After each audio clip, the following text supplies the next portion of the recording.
maadhimisho ya miaka 100 ya Kanisa Anglikana Dayosisi ya Masasi. Kanisa Anglikana Dayosisi ya Masasi itaadhimisha miaka 100 tangu kuanzishwa kwake mwaka 1926. Maadhimisho yatakayofanyika tarehe 27 mwezi wa 9 mwaka 2026. Maadhimisho hayo yatafanyika makao makuu ya Kanisa Anglikana Dayosisi ya Masasi, Mtandi. Kauli mbiu ya maadhimisho ya miaka 100 ya Kanisa Anglikana Dayosisi ya Masasi ni Ebeneza, hata sasa Mungu ametusaidia. Ndiyo, ni Ebeneza, hata sasa Mungu ametusaidia.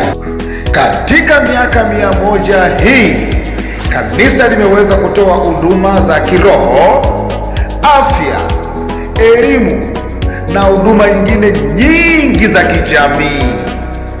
Ebeneza! Miaka 100 Dayosisi ya Masasi, maendeleo ya kiroho,